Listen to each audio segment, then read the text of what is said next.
Senhor presidente, senhores vereadores, senhoras vereadoras, senhor secretário Miguel, muito bom dia. Sou Osmar Fugiato, ex-vereador, ex-secretário, bom dia. Bom dia a todos. Senhor presidente, eu não poderia deixar de desejar aos meus sentimentos ao vereador Carlos de Castro pelo ocorrido no último dia 14 do seu filho, a ele, a família dele, os meus maiores sentimentos. Eu sei que não existe palavra, senhor presidente e senhores vereadores, para conformar o que aconteceu com o filho dele. Então, eu acho que eu quero deixar registrado isso nessa casa, da minha parte e de todos os vereadores, do meu gabinete, da minha família, todos. Meu maior sentimento, porque isso é uma dor que nem o tempo apaga. Mas, senhor presidente, por falar em trabalho de vereador, senhor presidente, eu quero aqui parabenizar os vereadores de Curitiba, os deputados, que impediram, por intermédio na justiça, que entrar na justiça, impediram a esses dias anteriores a marcha da maconha que ia acontecer em Curitiba. Os vereadores, os deputados, entraram no Ministério Público e impediram a marcha da maconha. Senhor presidente, o senhor já imaginou o que acontece com certo tipo de pessoas fazer a marcha da maconha na capital? A que ponto chegou a ousadia de muitas pessoas? Porque se não fosse os vereadores e os deputados que entraram, ia acontecer a marcha da maconha na nossa capital. Agora, incentivando o uso da maconha, fazendo com que os nossos jovens, os nossos adolescentes, né, se envolvam com aquilo que é a pior coisa que hoje tem em cima dessa terra, que é a droga. Hoje não existe para o pai, para a mãe, para a sociedade, a pior coisa do que a droga nesse país e no mundo. E muitos incentivando. Agora eu pergunto, quem vai pagar caminhão de som? Quem vai pagar transporte? Isso aí para fazer uma marcha disso daí do jeito que eles iam fazer, ia envolver muitas coisas. E você veja bem a que ponto chegou a droga infiltrada no meio da nossa juventude. Tem coisa nesse país que não dá para entender. A justiça, muitas vezes, peca, erra. A polícia, muitas vezes, erra. Nós vamos ter agora em Curitiba, o governador assinou a Defensoria Pública. Porque as nossas cadeias estão, muitas vezes, tem muita gente inocente e que não pode pagar um advogado.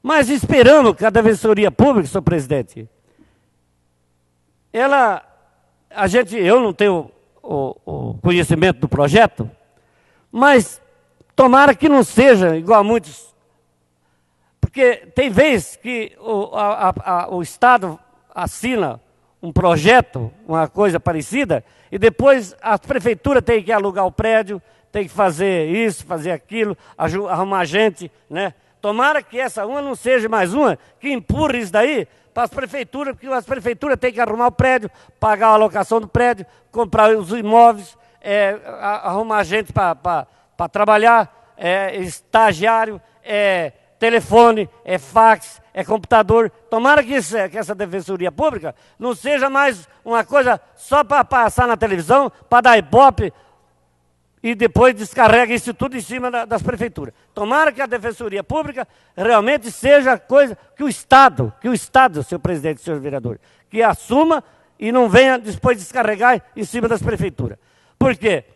As nossas delegacias, as nossas cadeias hoje estão cheias. Agora, semana passada, eu esteve lendo no jornal, onde três pessoas ficou 78 dias preso na Fazenda Rio Grande, acusado de um crime que não foi eles que fizeram. Você veja bem. 78 dias, 3 pessoas ficou preso na Fazenda Rio Grande porque acusado de um crime que não foi eles que praticaram o crime. Senhor presidente, senhores vereadores, senhoras e senhores aqui presentes, eu, há uns 3 anos atrás, eu peguei um jornal e olhei no jornal, na primeira página do jornal, senhor presidente, estava um senhor em pé e do lado um pé de maconha. E essa matéria dizia assim: polícia prende plantador de maconha na borda do campo. Veja bem,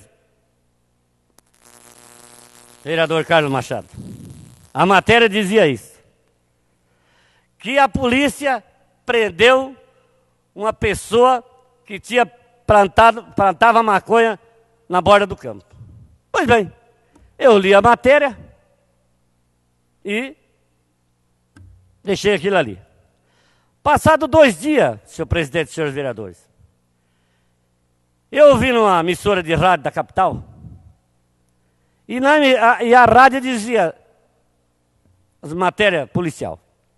E ligou para essa emissora de rádio uma senhora da Cidade Jardim, dizendo que precisava de um advogado, que o irmão dela estava preso, que a polícia tinha pego esse cidadão, e esse cidadão era inocente. Professor Irmar, vereador Irmar, dizia que essa pessoa é inocente. Que essa pessoa que estava preso não era aquele que plantava, que era o dono do pé da maconha. Isso a irmã dele ligando para a emissora de rádio. E que o rapaz que estava, que era o dono da maconha, tinha corrido, fugido da polícia. E ficou esse rapaz que tinha um problema mental, que era irmão desse que era o dono do pé da maconha. Pois bem, e essa senhora dizia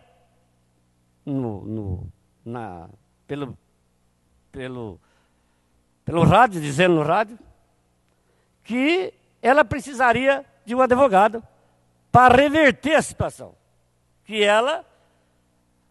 a polícia tinha que prender exatamente o cara que era o dono do pé da maconha, que ele deixou aquele que tinha um problema mental e a polícia prendeu aquele. Já fazia uns 2 dias que estava preso. 2 ou 3 dias. E ligou uma senhora, aí eu me interessei pela matéria, senhores vereadores. Eu me liguei. E essa pessoa dizia que precisava do advogado. Pois bem, entrou no ar uma senhora, dizendo que o filho dela tinha um escritório em São José dos Pinhais de advocacia, que ela se interessou pelo problema, pela causa, para trabalhar de graça pela inocência da pessoa que estava presa. E se prontificou, fez aquela propaganda do escritório do filho dela em São José dos Pinhais. Mas eu fiquei meio desconfiado assim, né? Porque a gente já tem uma certa bagagem. E eu anotei o telefone da senhora que estava com o irmão preso.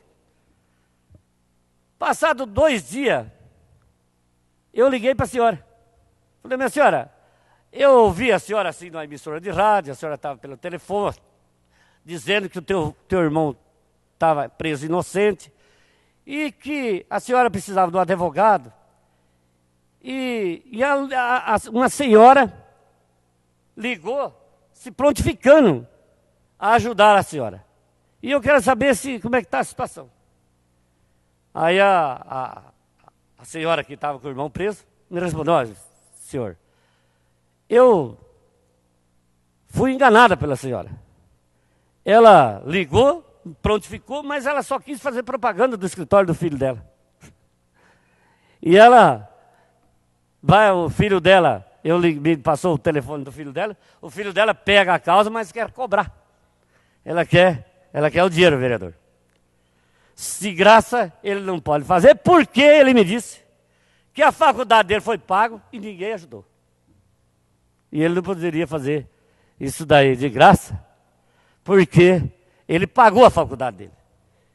E agora para tirar esse inocente, porque é o meu irmão, ela dizendo, e ele vai cobrar. Pois bem, e eu me prontifiquei a ajudar essa senhora. Falei, ó, eu vou pedir para um advogado avisar a senhora, ligar para a senhora, e a senhora ela vai pegar todos os dados, etc, etc, etc. Senhor presidente, pois olha, demorou, porque os caras já estavam no fórum, demorou uma semana para fazer tudo esse trâmite legal, tirar a certidão e etc. Demorou uma semana para essa pessoa ser liberada. Então você veja bem, por que eu estou dizendo isso daí? Por que eu estou dizendo isso daí, senhor presidente? Porque no Brasil, eu estou dizendo um caso que aconteceu aqui, isso que a gente tem conhecimento, né? Um caso que aconteceu na Fazenda Rio Grande, de 3 inocentes, ficar preso na Fazenda Rio Grande 78 dias, inocente. O senhor imaginou, senhor presidente, senhores vereadores, quantas pessoas que não estão presas inocentes? Quantas pessoas que não estão presas? E a Defensoria Pública é uma coisa muito boa. Por isso que eu estou falando tudo isso daí, para chegar, para as pessoas entenderem o quanto é importante a Defensoria Pública. O quanto é interessante isso daí para as pessoas que não têm dinheiro para pagar um advogado. Isso é muito bom. Esperamos que a Defensoria Pública venha. Não vai resolver o problema de todo mundo, mas vai resolver uma boa parte. Eu gostaria de entrar em outros assuntos aqui, senhor presidente, mas o meu tempo é curto e eu não gosto de passar o tempo, extrapolar o tempo, porque eu acho que nós estamos aqui, primeiro temos que nós dar exemplo, né, vereador? Porque o regedor está ali, mas o assunto que eu vou entrar é muito longo e eu não quero extrapolar o tempo aqui, porque fica para uma próxima oportunidade. Meu bom dia a todos.